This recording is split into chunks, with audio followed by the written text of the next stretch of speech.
It is the 13 Nights of Halloween, night 1. We're kicking this off with Ringu, or The Ring, or Ring. It's known by 3 different titles, but here we go.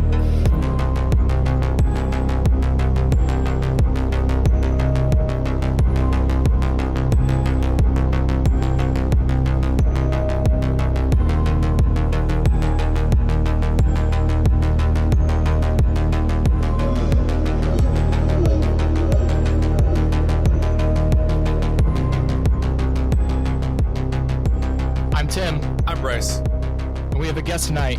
Chris, you want to introduce yourself? Yeah, so first off, I just want to thank you guys for having me. And since this is the first episode of the Halloween special, I feel very important, so I appreciate it. So my name is Chris Patillo. I joined kind of the Instagram horror book community last September. And ever since, I've had a lot of fun. My Instagram tag is @black.christmas, so CHRISMAS. And I just pretty much the bulk of what I post is just movie reviews and a bunch of fun horror stuff. I did release my debut independent novel on Kindle last September. It's The Haunt of Don Tall. It's essentially, I like to describe it as kind of like a rated R Scooby-Doo episode. It's pretty quick, fast-paced, lots of 80s slasher inspiration with it. All of that is linked on my Instagram. So it's @black.christmas. And once again, just thank you guys for having me. Yeah, glad to have you. Great Instagram tag. I love that movie. I think I watched it 4 times just before Christmas last year, between Halloween and Christmas. It's the perfect in-between movie. Yeah, the 1974 one, the original. Oh yeah. Yeah. I couldn't even make it through the newest remake. Well, the 20, I think it's like 2018 or maybe even later than that. That one's terrible. I actually enjoyed the middle one though, the mid 2000s, I think. Yeah, it was all right. I remember going back. I think last year I tried to watch all 3 of them. I ended up watching the original one multiple times. But yeah, fantastic film. All right, so let's dive into The Ring. All right, and we are talking about the original 1998 Japanese release today. So I'll go ahead and break this story down. When her niece is found dead along with 3 friends after viewing a supposedly cursed videotape, reporter Riko sets out to investigate along with her ex-husband Ryuji. Riko finds the tape, watches it, and promptly receives a phone call informing her that she'll die in a week. Determined to get to the bottom of the curse, Reiko and Ryuji discover the video's origins and attempt to solve a mystery that surrounds it. So, Bryce, you want to kick us off with your score? I'll go in the middle, and then Chris will wrap us up with his thoughts. Absolutely. Excuse Awesome. me. All right, so I went ahead, starting out with the story, giving it a 4 out of 5. So full context, I actually watched the American version, I think it was like last year for the first time. So I came into this movie having seen the American version first, and I was really curious to see how much it copied from this movie specifically. 'Cause if I'm not mistaken, it feels like a lot of remakes from the earlier 2000s were just really copy and paste of the original. Where unlike now, a lot of the remakes we get are kind of reimaginings, or as they call them now, requels. So I gave the story a 4 out of 5. I was still pretty entertained, even though the story is basically a copy and paste from this one to the American one. But it still hits really well. I really enjoy the thriller aspects of the movie. I know this movie is considered a horror movie, but I get a lot more thriller detective vibes from this movie watching it, and I think it's really entertaining. It keeps you engaged through most of the movie. The characters themselves are likable and pretty interesting, and you're rooting for them the entire time. The actual unfolding of the mystery itself, it gives you these little trinkets throughout the movie that's enough to keep you wanting to continue until you get to the end to see how it all ends. And I find the ending is interesting. I don't hate it. I don't know if I'm in love with it, but it's different enough for most movies, most horror movies, that I appreciate it, and how it kind of changes it up a little bit, even though this movie's like super old compared to most modern horror movies. But yeah, overall, I really dig the story still, even having seen the American version just like last year. So I don't have many complaints about it. I'd say the story at times can get a little dry, So you're kind of left sitting around waiting for stuff to pick up again. But other than that, it's a pretty great story. So 4 out of 5. Yeah, I think when you mention the remakes, I tend to think of the Grudge remake, which I think was remade by the same director as the original Japanese version. I think you're right. Yeah. Yeah. And it was just missing something. And so I've actually never seen the American version of The Ring. This is my first time watching The Ring, and I knew the story though. So for me, I gave the story a 5 because this story, I remember when it came out, I was 8 when this version came out. I think I was 14 when the American one came out. No, 12. Can't do math. Yeah, so I was 12 when this came out, and I remember it being a big deal. Like, the story was very original, just this idea of a cursed videotape. We've always had kind of cursed object films or stories, like The Monkey's Paw. There's always this kind of cursed object thing, but the idea of a film that you watch, and that was kind of new and revolutionary. I do agree with you on the thriller aspect. I would definitely call this more of a paranormal thriller than a horror movie. And it works. As far as paranormal thrillers go, this is probably one of my favorites that I've ever seen. So I will not be making comparisons to the American movie. I know, I think I'm the only one who hasn't seen it. Chris, I know you mentioned you had watched the American one. Yeah, so the American Ring, actually, it's like one of my first like horror memories, because when I was a kid, and it was really frightening. But I rewatched it for this, and I don't want to bleed too much into your time, but it is. No, you're good. It's on you now. Okay, yeah. So I'll kind of try to segue into it without getting too much. So I gave the story a 5 out of 5 as well. And before I give all these scores, when I was doing them, just a little like preface. I'm really bad about, especially horror movies, like good ones. I always say like it's one of my favorites ever. I'll say that about like 100 horror movies. So I'm pretty liberal with ratings of good movies. So it was kind of hard for me to dissociate from this. But yeah, I gave it a 5 out of 5. And I agree with all the points you guys said. I mean, it's definitely one of the notes that I wrote down was it's a really well-paced mystery thriller, like a paranormal mystery thriller. And I don't have a whole lot to add with the story and plot. I mean, I think I'm not super big into, I've only seen a few of the bigger animes and stuff, but I know just Japanese storytelling is so good. And it's hard for me without being like an expert, like well-versed in a lot of Japanese narrative stuff to pinpoint why. But I just feel it with this 1998 Ring. And yeah, and I put well-paced. I think it is pretty paced. I think it's perfectly paced almost. I mean, it's just about 90 minutes, and there are a couple, I guess, slower sequences, but for the most part, it just carries you along. And I don't want to get into the other categories because I think they all, like, this whole movie works really well together. So it's kind of hard to talk about the story without the characters and without some of the cinematography and music. But yeah, I give it a 5, and I think it's super original, really entertaining, and has a lot of, like, to me at least, rewatchability. Like. One of your questions was like, could you watch it again? And I was sitting there right after finishing the movie, and I said, I could probably put it on again and just start it over if I wanted to. So yeah, yep. So why don't we go ahead and we'll jump into the character that's our next one there. So Bryce, kick off your character. I'd love to. Thanks for asking, Tim. I didn't ask. So I did a 3 out of 5 for the character. And it's a strong 3 out of 5. It's not in the middle or like a weak one. It's a pretty strong 3 out of 5.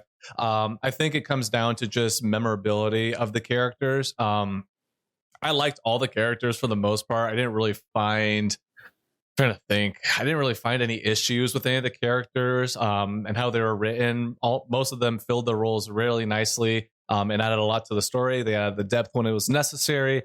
But I think it just kind of came down to, when it comes to the horror genre, thriller genre, whatever we're going to place it in, how memorable are these characters? And like you were saying, Tim, like what is the character arc that's kind of going on here? And I don't really know if there's truly a full-fledged character arc of this movie, whereas it just kind of feels like these characters going on this journey in this story. uncovering a mystery of, someone else's story. So it's hard for me to say like there's a character arc per se, but I think the characters all serve their purpose well. Let me go down. Let's see. Rico, I thought was a really likable character. You're rooting for her the entire time. What was the husband's name? Was it Ryuji, yeah, something like that? Yeah. I really dug him. I really dug him as the husband. I thought he brought a very, really nice presence to balance out Rico, and they played off each other really well as characters. And those are really the main two characters for the entire movie you need to worry about. But yeah, I thought they were really strong characters, but just not in the grand scheme of the genre, super memorable characters. You're probably not going to remember their names when you're thinking about this movie. You're going to think about much of the other aspects that I'm sure we'll get into moving forward, along with the story, which we just talked about. Yeah, so the score for character was a tricky one for me. Like you said, I do kind of go on the arc, not on how intriguing a certain character is. And I felt like Reiku, I'm going to mess up her name. I want to know how to say it right. Didn't have much of an arc. In hindsight, I started to wonder if there was a little bit of growth towards her son that I would want to go back and watch again, because I can't quite remember, but I know by the end she was willing to do anything to protect her son, and I don't remember how their relationship was at the beginning of the film. But other than that, I don't quite remember much of a character arc. It was just a brief week period in these people's lives. But what I did appreciate, and why I gave it a 3, is that while it doesn't seem like much of an arc, we as an audience slowly learned about the characters as the movie went on. So initially it's just an investigative reporter, and then we find out more and more about their lives as the story progresses, much the way we find out about, we don't have to worry about spoilers here, the movie's been out for many years, much the way we find out about the girl in the well. And I realized that this movie is about her story. And in hindsight, I probably would have given it a higher score, probably would have bumped that up to a 4 for her story alone, because that character I felt like was the most compelling character in the film, is the story of the murdered or missing girl. So that character was what stood out to me. Chris? Yeah, no, I think you both raised some really good points that have made me kind of think about my answer. I did give it a 5. So like I said, I'm pretty liberal with a lot of things, but takes creative control there. But I do have I have some reasoning behind it. I didn't really think about it as much from an arc perspective. One of the things I like about specifically, and I'm not going to pronounce the names right either, but Riku and Ryuji, the wife, the main woman and the main man, right, their exes.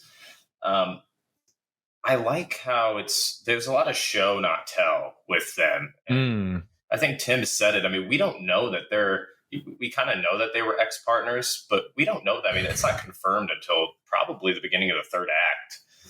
I think Ryuji says something about it being their son or something. And then that's like the first you hear he's the father.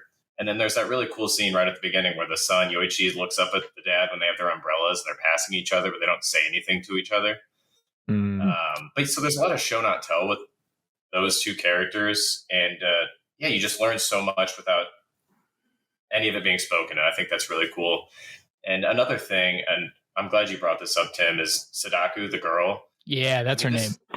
Yeah, this movie really is, I mean, it's about her, and she has a pretty interesting arc. I mean, the whole idea of Sadako's rage and the whole idea that this video exists because she was kind of like born, with these powers that her mother kind of gifted to her, but she didn't necessarily want. And it's kind of like like some story of neglect, like a Frankenstein story where the community, or her father in this case, dumped her into a well, and because she wasn't properly treated, or she was mistreated and never really given her burial, her rage carried on, and the resolution of that, I mean, it's a little complicated, but I do think Sadako the girl had a pretty cool implied kind of character arc. So nothing was really explicitly told to us. There's a lot to interpretation, and I liked that. Yeah, I think it was actually, as you're talking about it, I'm sitting there thinking about, I wonder if there are any, it makes me want to rewatch because I'm wondering if there are any parallels between Sadaku's story and the son in the movie, about how she was kind of neglected and cast aside by the father. And here we have another father that is trying to save the son. So I'm wondering if there's more depth to that I missed the first watch, and it deserves a second watch for sure. Let's jump into music and yeah, go ahead, Chris. Sorry, no, yeah, I don't want to. I mean, I think that's a fantastic point. I never thought about it, but I mean, it's really, there's 6 characters essentially. It's the 3. It's Ryuji, Riku, and the Yoichi. So the mom, the dad, the son, and then Sadaku, and then the professor, who's the father. We find out, and then her mother. So that would be really interesting to kind of go back through that lens and see if there are any interesting parallels. Yeah. All right. Why don't we jump into the music and sound? This is going to be an interesting one. Says you. But you're right, it will be, because I gave it a 3 out of 5. And again, this is, I would say, a strong 3 out of 5. I will say I was on the cusp of giving this a 4, because there's some music in this movie that just hits really well, and really elevates the scene. I think the final sequence specifically, that score was really good, and I really dug that. I really like I don't know if it was strings they were using specifically for the horror sequences, but I thought that score was also hitting. I know it was kind of just a sound, but I thought that was really well done too. But I think there was also just a good balance of music that I didn't care for. The more somber moments, light moments in the movie, the songs that filled those scenes kind of just felt a little too cheesy. And I get it's a product of the 90s, so say what you will about it, but those ones kind of threw me out a little bit, and it kind of took me out of the moment. And I know it's supposed to be more of a heartfelt moment, specifically between the wife and husband, but it just didn't really hit for me personally. But outside of those moments, I still think there was a couple scores of this movie that were really well done, and honestly a little progressive.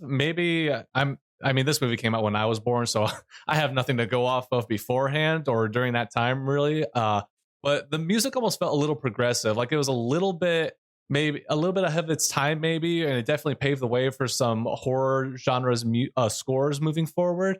And the sound design in itself was also really well done. Just some really good moments. So I mean, it's a really strong 3 out of 5. Definitely could be a 4, and I wouldn't argue that strongly. So yeah, I gave it a 4. Mainly, I gave it a 4 for the sound design more than the music itself. That's fair. The sound design of the videotape itself is just unsettling, and I felt like that was the entire sound design behind the movie. It's less music and more noise. And I appreciated that. On when it's happening, it's noise meant to unsettle you, but I also really appreciated just the amount of silence in this movie. And that is what gave it a 4 for me, was that I felt like that was intentional, that it wasn't, we're not going to try to fill these spaces with music or anything like that. It's going to be mostly silent. And I think that almost went back to what Chris said about the show not tell type of storytelling. Was that this movie, even when it came to the music, like, it punctuated the scary quote unquote scenes with music, but the rest of it was just really quiet. And it wanted you to pay attention to what's happening, whether it is body movement, facial expressions, whatever. It's asking you to be involved in the scene by taking away music. I was struck by one of the scenes in the apartment where it is pouring down rain outside. But again, it's dead silent inside the apartment. And I just thought that was an interesting choice to choose the silence as much as this movie does. So that was why I gave it a 4. Yeah, and I think that goes. That's kind of an atmospheric thing. I think the silence which is 100% necessary. And I just watched The American Ring like 3 nights ago. I don't really remember, but I think it was louder. I think there was a lot. I'm not the biggest fan of it based on my rewatch, but anyways, I think it was louder. And the silence here is really appreciated. It adds to this atmosphere. It kind of brings the viewer into the movie. I mean, sometimes when there's too much music, you realize that you're watching a movie, but sometimes, I mean, the silence can, like lure you in to an extent. I gave the music a 3 as well. And yeah, I mean, I think there are some great moments. And so when I gave it a 3, my initial thought was I wish there was more of the beautiful moments, but based on our conversation here, I really value the silence now. But the sound design is amazing. I specifically wrote this, and I remember when the professor whacks like Sadako in the back of the head and she falls in the well. It's like a really like punctual, disgusting sound. Yeah, I remember that too. Yeah, and so I don't know. It was just something weird that I wrote down, but it was I don't know. It was good enough and gross enough to make me remember. I seem to remember wincing at it. Actually, it definitely stands out in the grand scheme of the movie. Yeah, and the fact that one sound can, we can all remember it, talking about it, a day or two after, I think says something for it at least. So yeah, I gave it a 3. Very cool. Very cool. All right. Next up, we got editing and effects. I gave this a 3 out of 5. It kind of reflects the same reasons from my music score, so I won't beat a dead horse here. But yeah, I think that for the most part, it's a really well shot movie. There's a lot of really good pans and camera movements that really bring the horror aspect out of this movie, to which I would consider more of a thriller. And I think that's where a lot of the horror, along with what you were saying, Tim, with the sound, I think that's where more of the horror lies in the way they shoot the scenes and the way they use the sounds in the movie. I think that's where more of the horror aspect comes from. Easily the biggest one is the movie tape in itself. And I would throw that into this category easily. That tape alone is easily the scariest thing probably in the entire movie, outside of maybe the part of the ending with the husband when she walks out of the TV. But I mean, for the most part, I thought it looks really good. There's a lot of really good shots, but it was, again, balanced out with some interesting choices they decided to do with effects and editing style that I wasn't a personal fan of. It felt a little choppy and a little extravagant, if you will. I, like you were saying, Chris, from my little experience with anime and foreign film, especially the Japanese, I've had this issue with a lot of the creative choices with their works, and so sometimes it just doesn't hit for me.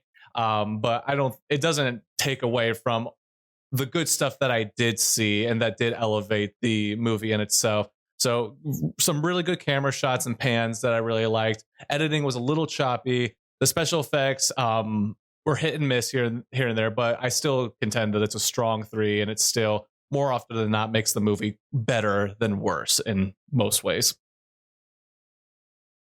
All right, I actually gave the editing a 4. I think, and it goes hand in hand with the direction a lot for me on this one. So I'm just talk about it now. The opening scene really stood out to me in that we start with these two girls just having a conversation. And at the beginning, the camera is pulled back. They're wider shots. And as the story progresses and as we're getting to that scary punchline, for lack of a better phrase, the camera gets tighter. It zooms in on their faces. Each shot gets a little bit closer and a little bit closer as the story progresses. And I really just appreciated that sense of claustrophobia during the story. And it's subtle and it's absolutely obviously intentional, but I went back and I actually rewatched that opening scene because I wanted to see does the camera pull back again? Do we get that? And no, it really keeps tightening the zoom every cut. And I really just that stood out on the editing and the direction side for me. And then, like you said, the videotape itself is effectively creepy. Mm-hmm. It is effectively well edited and put together. And then I also, I actually think the special effects of the final scene, which they're really solid, honestly. Yes, her crawling out of the TV, it gave me chills still. Like I knew it was coming. This movie's been around forever. I knew it was coming. And it still was like, oh, that got under my skin and that looked good. Even the practical effects of the missing fingernails on her fingers. Yeah, that was gross. I did fingernail stuff grosses me out. I Disgusting. can't do it. That one was rough. And then actually in the well scene when she finds the body, that also effectively grossed me out. Like that was some pretty good, the wet hair sliding off the skull. That was some nice effect work there. So I gave it a 4. So I liked some of the editing choices. Yeah, no, it's funny. The well, in my opinion, one of the best shots in the film is when her head's first like coming out of the well water, and it kind of looks like dark and black and red, like the water does. But her hair just pops out slowly. Yeah, yeah, it's amazing, and I gave the editing and effects a 4. For me, I didn't think as much in terms of some of the film work and stuff. I guess I'm just not as in tune with like looking into that, and so I had like cinematography under direction. So I think editing and effects and direction to me kind of commingle. But when I was thinking of effects and thinking of this rating, there was those mediocre moments where the people like got by, Sadako, that like the screen flashes white or whatever. Oh yes, which yes, is kind of cheesy. But for me, I had to like sit there and say, okay, this is a '90s movie, so what do I expect for it being '90s? So it was kind of hard. But I think the well scene has fantastic effects. Specifically, like you said, Tim, with the skull and the hair kind of just like melting off of the skull.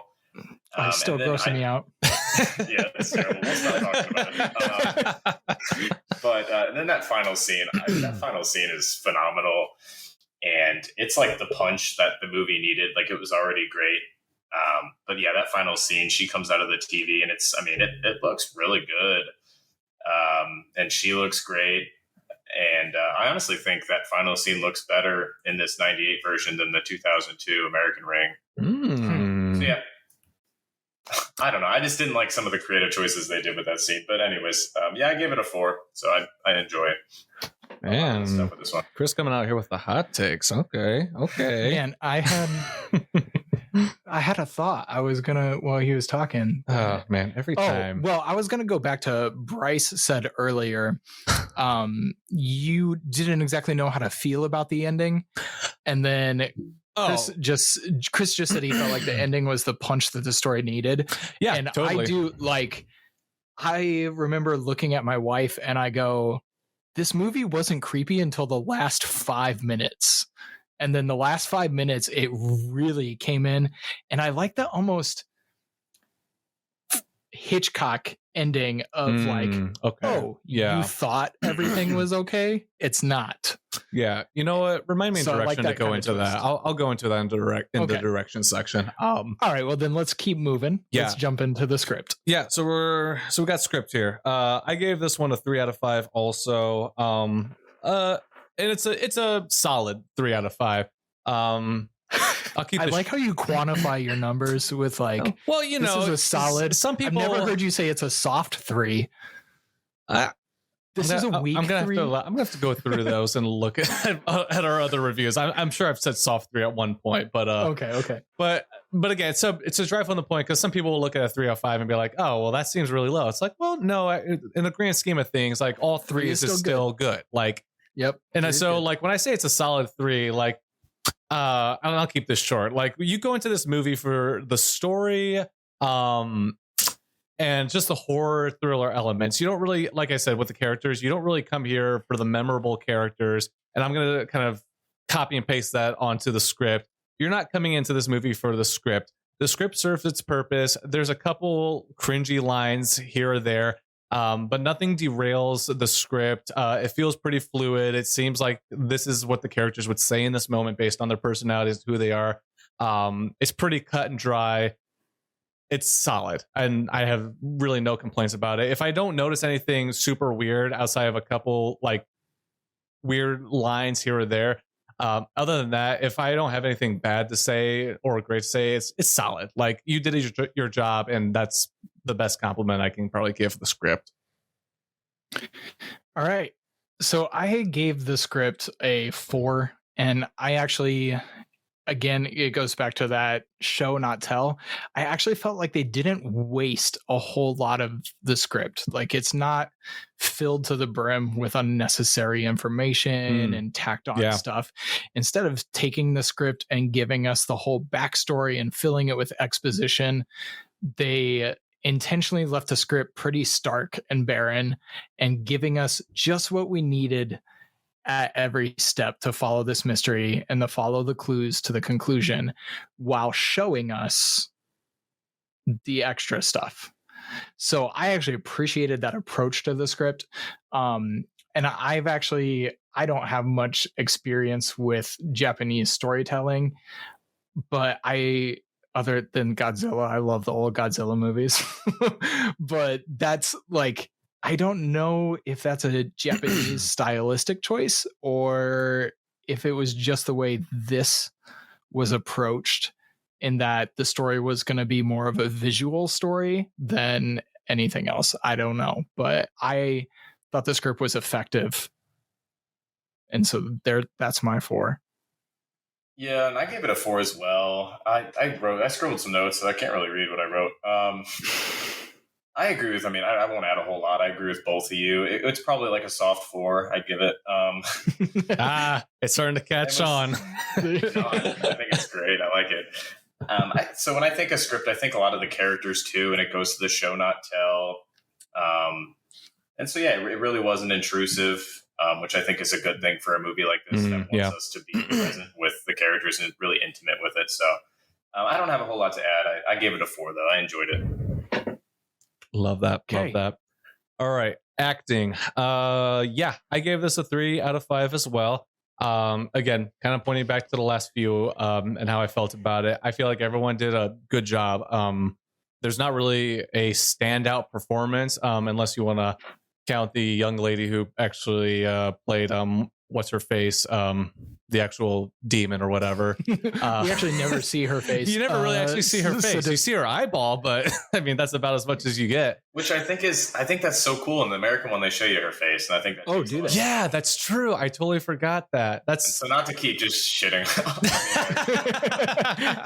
No, you're good. I didn't even think about that until you said it, but that's a win on the Japanese version, I will say. But yeah, outside of like her and her creepy little performance, I think everyone did fine. I like what Chris said. It wasn't intrusive. It didn't really derail anything. They all served their roles well. They played the characters they were given, and they're likable. You can root for them. And even again, I'll point back to even the little girl. Like, you're even kind of rooting for her as to a certain extent, just to, just like, okay, she seems like she was wrong. Let's see what happens here. I guess that's more of a story point, but I just want to point it out. Like, I was kind of even rooting for her. Like, I know how this ends, but I'm still going to root for you until everything comes to fruition at the end. But yeah, good characters overall. Not much complaints. Solid 3 out of 5. Yeah, I think it's interesting that you point out you almost started rooting for Sudoku. That's a puzzle. I was gonna say Sudoku. Sudoku. What is Sadako? Oh my gosh! I keep saying Sudoku, but it's Sadako. Sadako, maybe. I don't know. Sadako. That's the funniest thing you've ever said on this podcast. I'm so sorry. Sadako. I think it's interesting that you pointed out you started to sympathize with Sadako, because I agree. There was almost a point towards the end when I felt like this was like a dark X-Men story. Going into my superhero nerd stuff where we're like, it's this gifted person with powers who is misunderstood and mistreated. And I was like, is she actually the hero of this story? but then she's taking out random people just for watching the video, so no. But I think that was interesting that you mentioned sympathizing with her, because I also felt the same way, that like she was horribly mistreated. And how could things have been if, like, this is, like I said, like a dark version of an X-Men take. But I was probably a little generous with my acting score. I gave it a 4. I said they were great. Yeah, it's probably a soft 4. I'll eat my own words. And there it is. Yeah, we've come full circle. Yep. Yeah, I was feeling a little generous, but they did a nice job. I think what stood out to me was the husband, Hiroyuki Sanada was the actor. Yes, but I also remember him from John Wick 4. That's what I was. Oh, that's right. Yeah, and he's fantastic. But Chris, go ahead. I don't have a whole lot more to say on the acting. Well, real quick. Well, I mean, this goes to story, so I don't want to go off topic too much. But you said something. Well, I just had that scene where the wife or the woman Riku, she's holding Sadako in the well, and we talked about parallels, and she gives Sadako more like comfort and care in this movie than she does her own son Yoichi, which I think is interesting to think about. But anyways, I gave acting a 4. I don't think, I mean, it's a soft 4. I agree. Not to keep being repetitive, but I don't know. There weren't really bad performances, so nothing took away from the movie. I do think Sadako's performances, like the minimal one she has, especially as crawling out of the TV, I think that was pretty cool and creepy and great. And then I think the kid actor, Yoichi, too, I don't know his name, but he was pretty good for child actor standards, especially like in the 90s. Yeah. So I liked him. And then, the husband, Ryuji. Yeah, he's I kept thinking of John Wick 4, and I think he's also in Bullet Train. He's he is. Like, he is Asian guy in Bullet Train. So he just has that persona to him. So I couldn't help but kind of borrow that from those movies and imagine him in this situation at points. So. Yeah, I also could not separate him from this heroic like action hero. But yeah. Anyways, jumping in, let's go into the direction. Will do. So yeah, I gave this one a 3 out of 5. Yeah, like I said, with the story, I think mostly it was just and I don't know how much of this had to do with me actually knowing the story and knowing what happens. It was just, I think the direction was fine. I just think there was a few more dry moments than I remember from the story. And again, just creative choices with the story that I didn't care for as much and kind of slowed the pace down a little bit for me. I don't want this to sound like I hated the direction, because I didn't. Like, I enjoyed the movie. But I think where others are generous, you're a little stingy on your scores. Maybe. Yeah, maybe. I don't want you all to think I like movies at all. Yeah, exactly. You guys need to be balanced out. That's all I'm doing here, okay? We are here to provide balance. That's the whole point of this As show. All things should be. Yeah, I think let's get into the ending a little bit, because like I said, I thought the ending was interesting. I didn't love it. I didn't hate it. I just appreciated that it was different than most horror movies tend to be. I kind of like that it's a little bit of a I like the moral tale of the ending. It's kind of its own thing, I feel like, compared to most of the rest of the movie, and so I appreciate that. But I think the biggest thing is there's just a couple of things with the direction where you kind of have to take a leap of faith and just like hope and just be like, okay, like I think that can happen for whatever reason. Like some of the supernatural elements was just kind of like, you know what, things are just kind of happening. And like you said, I think we didn't need every detail of the story, but like I think I could have dug a little bit more info on like the backstory of Sadako and kind of what went on there. And maybe that's just me wanting more from that part of the story and then cutting out some of the other parts that I didn't care for as much. Like I would have probably liked less of the wife-husband dynamic throughout the movie. I could have lived without that. I could have lived with a little bit less of the son even, because even then I feel like his time on screen wasn't always utilized the best. Because I feel like his moment, where he watches the movie at the end, didn't really hit and have the impact that they were going for, really. And so it's more like these little nitpicks that just kind of add up at the end, where it's like, it's not bad. I think I would have liked some other things. I would have liked a different execution of the entire story. And like I said, the ending's different. I don't love it. I don't hate it at all. It's different, and I can appreciate that. But it's kind of like, okay, that's an interesting way to go about it. And again, it would have been nice to maybe get some more details. It's like, well, why is this the way it is? Because it's very specific. It's out long enough. We can say spoilers, right? Yeah. Okay. Out for over 20 so like the years. whole copying the video and then showing it to someone else thing, like, why does it have to be a copy? Like if it was just show someone else it, then we're taking that reminds me then of It Follows, where it's like, okay, it's like an STD, then you just got to like pass it along and whatever.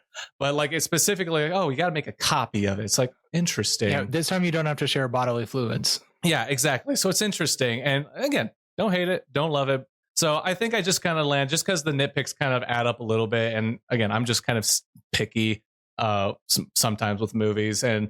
But again, it's a solid 3. Like I still think the movie is decent. Maybe it feels a little long, not quite the hour and a half that it is originally.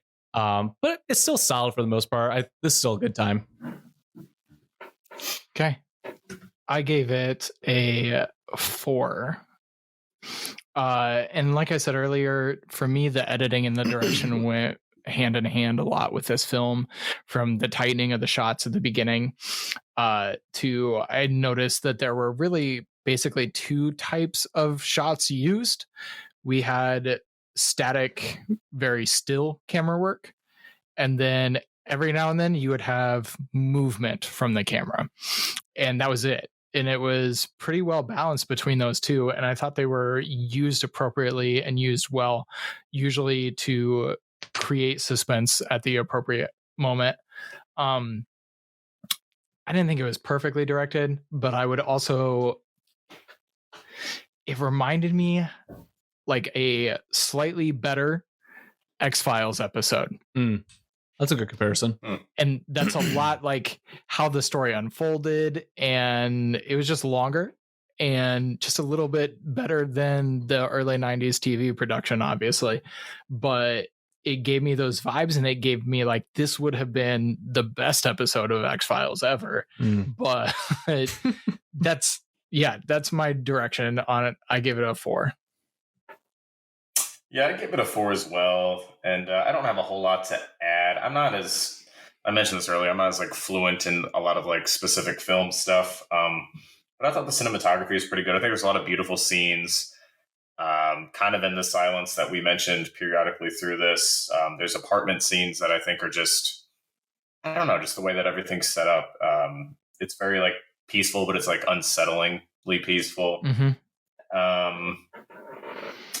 And then I was going to say something else, but yeah, it's probably a soft 4. I'd maybe give it a 3 kind of after hearing what you guys had to say. There wasn't anything there was nothing that stood out to me that was bad directing. So it didn't take away at all. And I mentioned this with story and plot, but I thought it was pretty well paced in terms of, by the time it got to the end, I didn't think there were too many slow moments, but I do have an affinity for a lot of the relationship stuff that Bryce said he wasn't the biggest fan of. I give it a 4. Solid. All right, jumping into the F factor now. Excuse me. Was this your birth year? Yes, this was my birth year. Correct. That's why you scored it a 4, not a 5. Yes, correct. It has a little bit more of my personal influence, probably than I care to admit on it, but. Yeah, I gave it a 4 out of 5, and I could easily see it being a 5 out of 5. I think you'd be hard pressed to find anyone who gives it less than a 4. We can all probably agree on that, right? This movie is definitely one of those horror movies that you eventually see. It spawned the American version, which was pretty successful, if I'm not mistaken. Some people even say it's just as good, if not a little better, depending on who you ask, I would say. But this is No just comment. no comment at all. Yeah, but this is one of those foreign films that is definitely hailed as one of the better films to come out of Japan, and have a lot of influence on the horror movies that were made here in America, especially the ripoff. But yeah, you'd be hard pressed to find anyone say that's less than a 4. I simply gave it a 4 though, because I think when it stacks up to all the other horror movies that have come out from that point and beforehand, I just don't think it quite hits that legendary status necessarily. Like when I'm talking horror movies, this is not probably one of the first movies that ever comes up for me, and I don't even think about it until someone says it probably. And I don't want that to sound like a knock on the movie itself. I just think it has its place in the horror genre. But it's still one of those movies like, yeah, you have to watch The Ring at some point. In fact, you should watch both of The Rings and then compare the two and see how the Japanese culture within this movie influenced American horror in the early 2000s and so on. Because I think there's a lot of stuff you take from this movie, and it definitely had a huge influence on how horror was made in America. Yeah, that's why I gave it a 5. I forgot how old I was. The American one came out when I was 12, I think. I said you're about 12 or 13 probably. Yeah, and it was huge. I remember it being everywhere. I remember, without even seeing the movie, being creeped out that I would accidentally watch a video that would get me killed. Like, I remember this having a huge impact in my childhood, and I didn't even see the movie because I wasn't allowed to watch stuff. Anyways, that's why I grew up and made up for all of it. But yeah, it was easy 5 for me, and I think this movie also ushered in the wave of American remakes. Totally. It was this, followed by The Grudge, this kind of kicked it all off, and to me, that's a 5 out of 5 on the impact. Yeah, I gave it a 5 as well. And just going off what you just said, I don't have the numbers, but I don't have any numbers. I don't know why I said that, but I don't have a numbers guy or anything next to me. But The Ring 2002, I just read it had like a $250 million box office, which is pretty crazy. Yeah, that's pretty crazy for at the time. It's probably the first biggest horror movie of the 2000s. So there could have been massive influence on all of those, like Texas Chainsaw remakes in the early 2000s or the mid to late 2000s. Yeah, totally. Halloween remake in 2007. I mean, those are different genres of horror, obviously, but The Ring may have very much, the American Ring, very well may have attributed to that. That's a fair point. So yeah, I gave it a 5. I think there's kind of 3 pillars to it. One, I didn't know before. I kind of was just reading Wikipedia, I think The Ring, I guess this movie kind of sparked this Japanese horror renaissance in Japan, which, like I said, I wasn't aware of before reading it on Wikipedia, but I guess that's a thing. And we mentioned It Follows earlier. I mean, this genre idea of like a cursed object, like being passed down person to person and killing people. I mean, it exists and It Follows. There's a bunch of movies, I think, but also Smile 2021. Oh my gosh. Smile. Fantastic film. Yeah. But isn't that similar? Isn't it kind of like something's... Yeah, no, it's... Yeah, because you watch the person commit suicide and then you're cursed with that Creek demon, basically. Yeah, so if you think about that, that's so similar to this story. And I don't know if Ring 1998 was the first of that, but it at least made... Well, I was going to say also Talk to Me recently just came out, and that's basically the same concept as well. Oh, yeah, that's a fantastic movie. Yeah, it is. It's good. Yeah, I think from a film like, influence perspective, I think this movie definitely laid the groundwork for some really good 2010s horror. Yeah, so I give it a 5. I think it's very important, but I do understand the point. I mean, it wouldn't be your average American, at least, horror movie person isn't probably going to have seen the Japanese Ring. Absolutely. Yeah, totally right. So you do kind of have to like give it to someone, but for the most part, yeah, I think it's an important movie. So I don't know how accurate these numbers are, but for Ringu, the budget it says it was estimated to be just over $1 million, and the gross worldwide was 59,000. So I don't know how accurate that number is. That feels really low, but it also came out at the end of January, so not really peak movie going season either. I guess that would on the Wikipedia page for it. It's Wikipedia and I haven't fact checked this, but it says a budget of about $1.5 million. Yeah, and the Wikipedia says a box office of 20 million. Okay, I don't know. Well, and then the American, that feels better than a couple thousand. Yeah, no, that feels way better. But the American version says it was estimated to be a budget of 48 million, and the gross worldwide was just under $250 million. So I'm seeing that too. That is bank. So the other thing that, since you mentioned you're on the Wikipedia, and I thought this was really fascinating and didn't know till I also looked it up, was that in Japan they released this and the sequel at the same time. Oh, I wow! Read that today too, actually. Yeah, which I have not seen the sequel. I have not seen Spiral. No, I didn't even know Spiral existed until I'd seen that page, because I'd always heard of Ring 2, which I thought was the sequel, and kind of is. But now Spiral is also the sequel, so I don't know what kind of world I'm diving into on these obscure sequels. But I thought Spiral was a mediocre Saw franchise film. I didn't. Was it Chris Rock? Yeah. Yeah. So I didn't know Spiral existed, first of all, and then I also just thought the marketing decision to release a movie and its sequel at the same time was very fascinating. Mm-hmm. So let's dive into entertainment. How entertained were you by The Ring? Thank you for asking, Tim. You did ask this time. I did ask. So I gave it a 7 out of 10. Again, I'll point back to, I just watched the American version, I think not even a year ago. And even upon rewatching this and finding out that it's basically a copy and paste, I was still thoroughly enjoyed with it. I still think it holds up really well. I don't know how much more rewatchability it has for me necessarily after seeing both of them now. You could probably throw either of them on and I'll passively watch it in the background without a problem at all.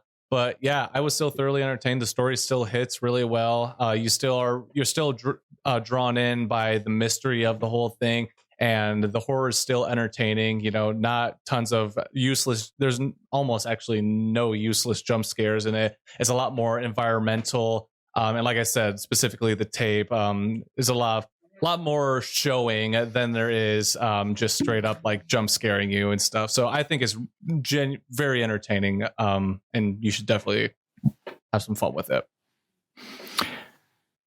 I gave it an 8 out of 10 on entertainment value. I was highly entertained by it, having never seen the American one or this one, just kind of knowing about it. I was waiting for that crawling out of the TV scene the entire movie, and it did not disappoint when it came. Yeah, it's definitely, for lack of a better term, it's a dry film.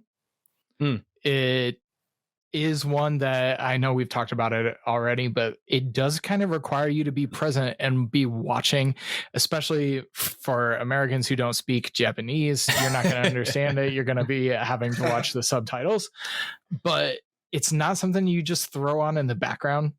It is one that kind of demands your attention.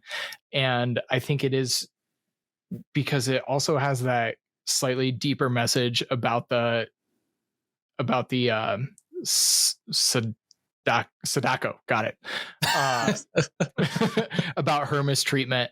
I don't think I would go ahead and turn it on again immediately, but I did want to go back and rewatch it to pick up on some other things that I missed. So because of that, it's an 8 out of 10. I had a great time watching it and definitely will watch it again, and recommended it to my brother and sister. Like, you got to watch this movie and watch the original. So 8 out of 10 for me. And to wrap it all up, I gave it a 10. This goes back to me, just movies that I really enjoy, and I probably have a million 10s. That's a good thing. That is a good thing. Not a bad thing. Yeah, if you saw my Letterboxd, it's like a million 5s, and then like a handful of like 2s. Yeah, no, I love the movie. I think it's very nuanced. It's very subtle horror. There's great tension. I think it's well paced. I like a lot of the show not tell stuff that we've talked about. And for me, there is some rewatchability and a lot of the layers. I don't think you pick up on everything the first watch, at least, especially with a lot of the story going on in the background with Sadako and like her just backstory and everything. I feel like you could piece a lot of it together. Especially, I mean, when you know what happens, but just with further rewatches. So I do think there are some layers there. And we even mentioned, some parallel between Yoichi the kid and Sadako the demon kid. So that could be something upon a rewatch to pay attention to, and you might uncover something. So I love the movie. I think it's great. There's actually a 4K collector's edition. I don't know if you guys collect movies. What? I think it comes out in like 6 days. Or Hold on. I ordered it on Amazon and it arrives in a week, and it looks pretty cool. So it might be worth looking into. Is that an Arrow video? That's what I pulled up too.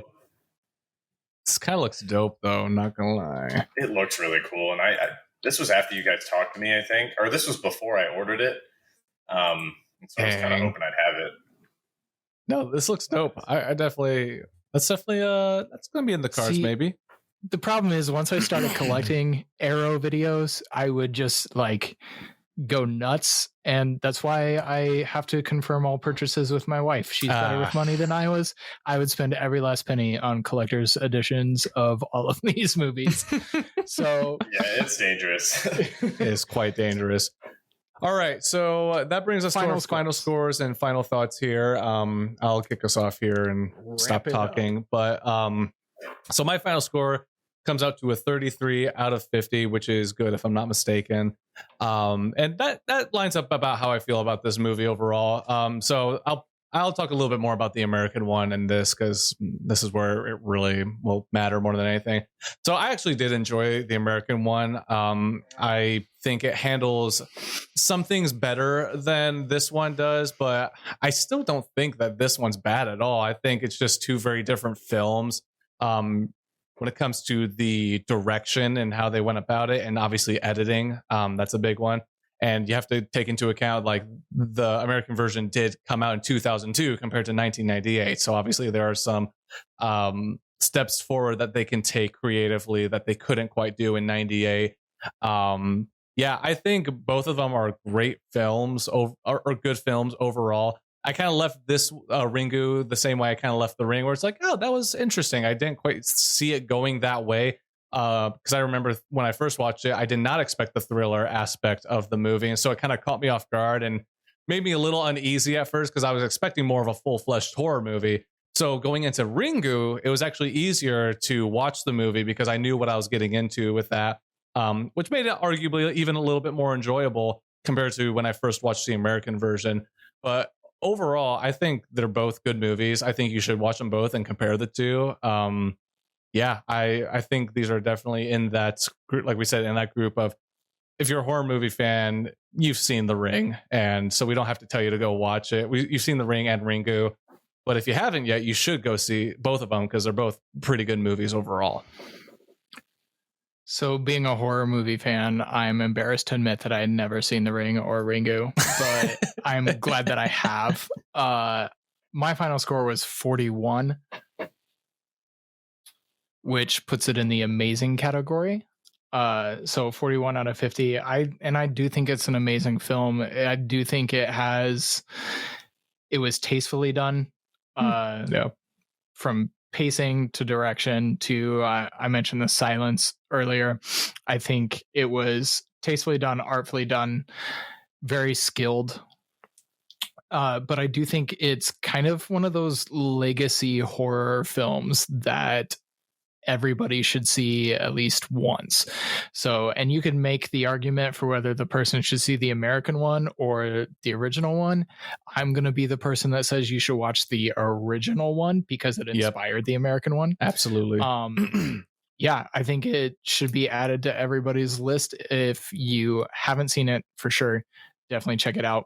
But I think I know it's already been said, but it's one of those important horror films. Chris, your final thoughts? Yeah, so mine tallied up to 44 out of 50, so that falls into amazing as well, I assume. Yes. I don't know if there's anything better than amazing, but perfect is 49 and 50.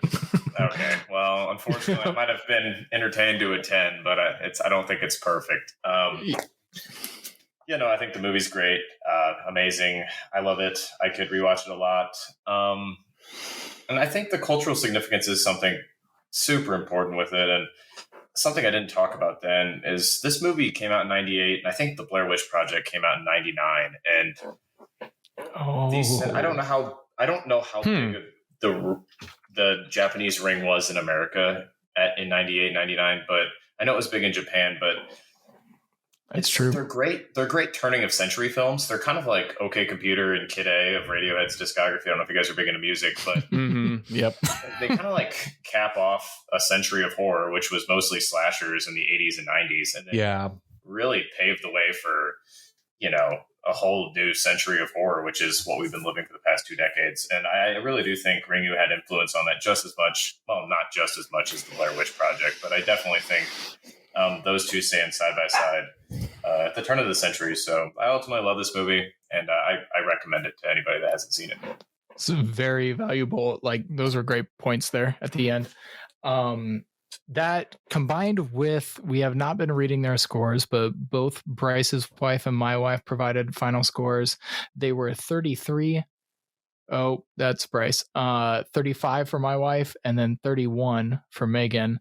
That brings our total to 37 out of 50 for the average, rounded up. 36.8 to 37 out of 50, which makes it a great watch for social settings. So I think it gave you a pretty healthy, diverse opinions on this film. And 37 out of 50 is a pretty great watch for you're getting a party together for Halloween. This might be a good option. Definitely a good Halloween movie, that's for sure. All right. So does that cover everything we need to say about this, guys? Chris, you want to plug your stuff one more time? Yeah, I'll just do it briefly. I mean, I think I take the most pride in my Instagram. Like I said, I kind of discovered it last year, and I've had a lot of fun with it. It's at black.christmas, so CHRISMAS. And I just post a lot of horror movie content for the most part. Some books. I try to... I actually made the account with the intent of doing like a Bookstagram type account, but I ended up watching more movies than reading books. So it kind of just naturally evolved. And I did release my debut horror novel last September, The Haunt of Dawn Tall. As I said earlier, it's kind of like a Scooby-Doo, rated R Scooby-Doo episode, pretty fast paced, pretty short. I had a lot of fun with it, and that's all linked in my profile. Awesome. So if you're catching us for this first episode of 13 Nights of Halloween, go give Chris a follow. We've got 12 more nights of this coming up. Oh, baby. The list of movies is posted to our Instagram. If you missed the announcement, the podcast is now available on just about every platform you can think of. If we missed one, let us know. All right. But we're now on Apple Podcasts. We're on Spotify, YouTube, all that. So go give us a follow. Tune in for the next 12 nights. We got a lot of fun stuff coming your way. It's going to be a good time. Also, don't forget to share and let us know if you have any movie requests you'd like us to get to. I know that this will be taking up a lot of our time, obviously, but we are always open to more requests. If there's, whether it's new movies or old movies that you like and you want us to review. And as always, send us your reviews for any movie that you watch, whether new or old. We might just see it and be like, hey, let's go watch that and go ahead and review that as well. All right. Thanks for joining us today, Chris. Hopefully you're willing to do it again in the future. Guys, thank you for having me. Definitely interesting about movies. So a lot of my friends hate me for it. So any setting where I can talk with other movie nerds, I enjoy it. Oh, baby. I relate to that statement. Yes. That's why this podcast started. Amen. Yeah, I don't feel like you guys are hating the conversation, waiting for me to leave or shut up. So it's I enjoy it. Oh no, awesome. we tell you that after the podcast turns off, so don't worry. It's coming. I can't wait. All right. We'll see you all tomorrow with night 2 of 13 Nights of Halloween. Yes, sir. See ya.